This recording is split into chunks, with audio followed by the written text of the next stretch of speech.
Welcome back to the System Read. Today we are downloading the ultimate operating system for the human experience. We're talking about Ray Dalio's principles. Sarah, I honestly feel like my brain just got a firmware upgrade. It's about moving from reacting to life to actually designing it. A firmware upgrade? Marcus, it feels more like a billionaire trying to turn his mid-level managers into algorithms. I read it, and all I could see was a giant, high-tech panopticon where every human emotion is treated like a bug in the code. That's the ego barrier talking. Dalio is a hyperrealist. He's saying that most of us are failing because we confuse what we wish were true with what is actually true.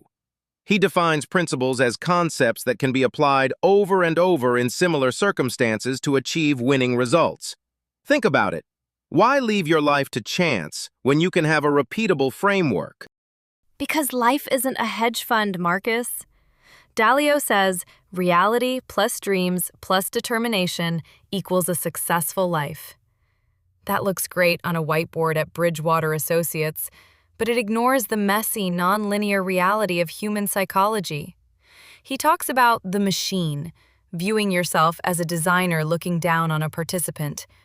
But when you turn yourself into a machine, don't you lose the very thing that makes life worth living?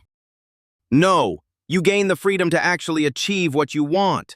He isn't saying don't have emotions, he's saying don't let them hijack the cockpit. He's obsessed with the evolution of the species. He views the prefrontal cortex as the pilot and the amygdala as the animal that keeps trying to crash the plane. If we can automate the lower-level decisions through principles, we free up our cognitive bandwidth for the big creative leaps. Oh, right. Creative leaps. Like recording every single meeting and calling anyone who speaks behind a colleague's back a slimy weasel. Let's talk about radical truth and radical transparency. Marcus, do you really believe a startup founder or a mid-level manager can survive in a culture where every mistake is logged and squeezed for data? Absolutely! It's the only way to kill corporate politics. In most companies, there's a duality: who you are on the inside versus the mask you wear to please the boss. Dalio demands integrity, being the same person inside and out. Imagine a workplace where you never have to wonder what people think of you because they've already told you to your face. It's liberating. Is it? Or is it exhausting? There's a reason humans have filters.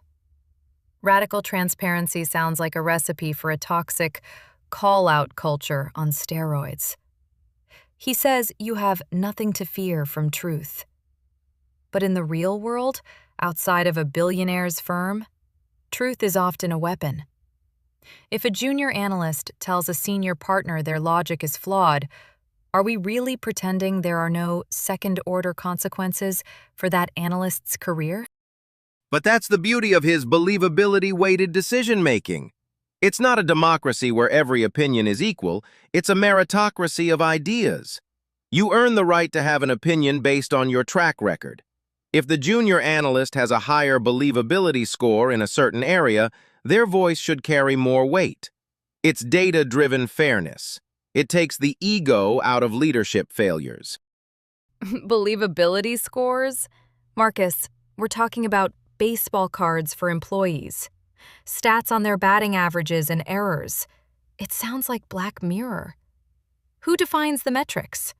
If the person at the point of the pyramid decides what excellence looks like, then radical truth just becomes a way to enforce the boss's worldview. It's a power structure disguised as a system. But the boss is subject to the same principles. Dalio says the leader must encourage disagreement and be impartial.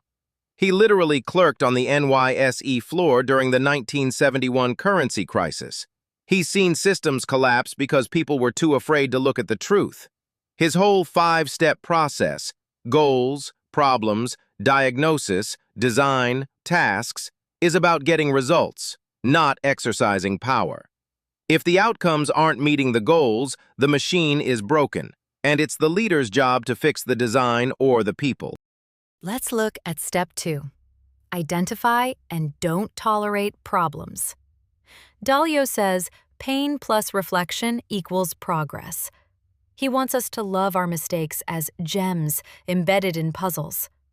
But Marcus, some mistakes are just traumatic. In a high-pressure startup culture, telling someone to love the pain of a failed product launch is bordering on gaslighting. It ignores the human need for psychological safety. But he's not saying stay in the pain. He's saying reflect on it to evolve. Most people have mistake phobia. They hide their failures so they never learn, and they encounter the same barriers over and over. Dalio's issues log is basically a decision journal for the entire organization. If we don't treat mistakes as data, we're just repeating history. Look at AI decision-making. That's exactly how algorithms learn. They iterate based on failure. We're just biological versions of that. And that's my point. We aren't algorithms. Dalio argues that logic, reason, and common sense must trump everything. But what about emotional intelligence? What about empathy?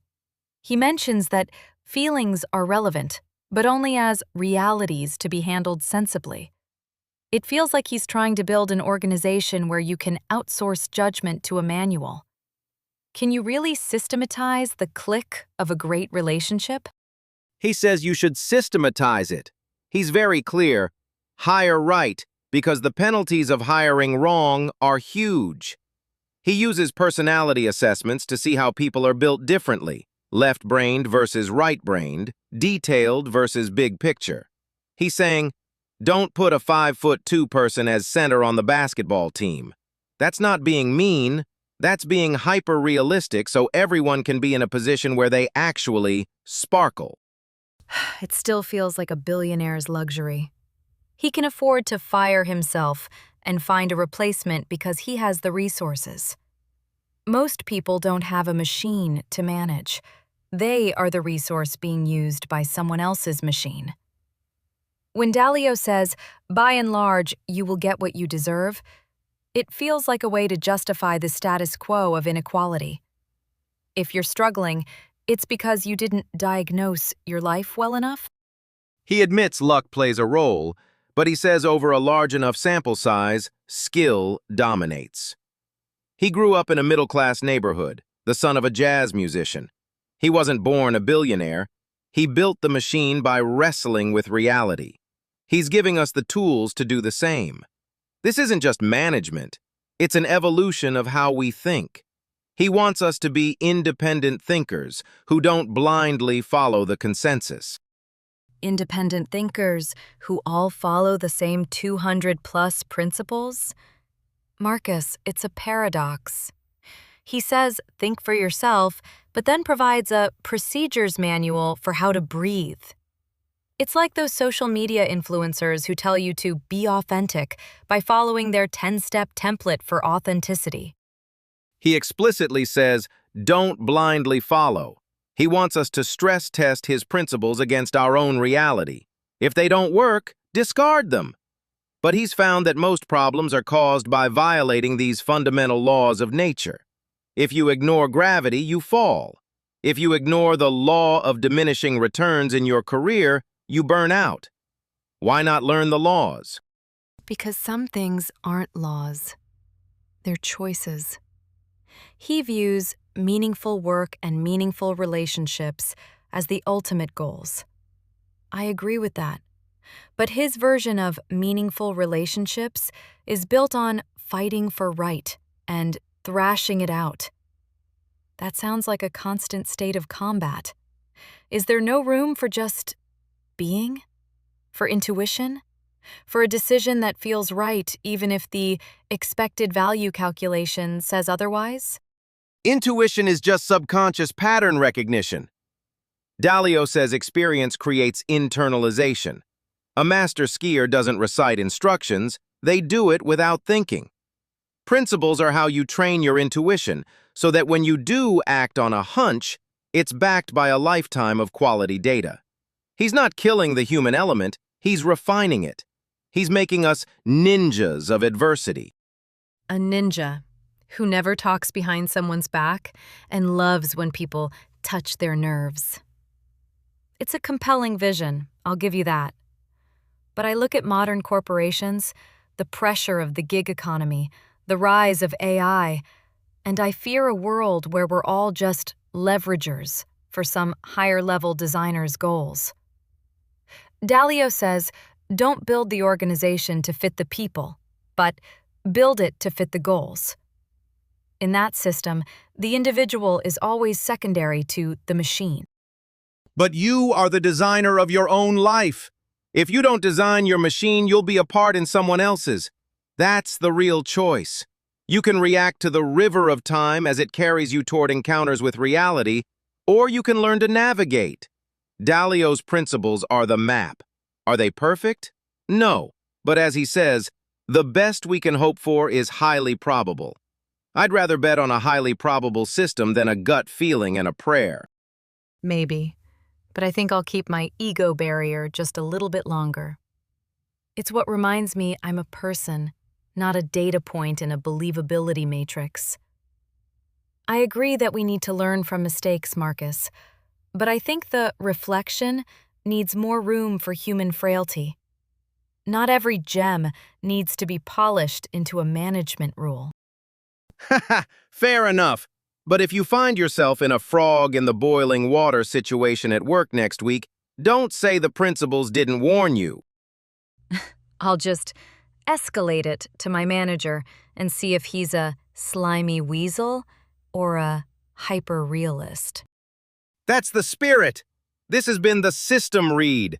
Go out there, wrestle with your realities, and remember, pain plus reflection equals progress. Or just take a breath and be kind to yourself.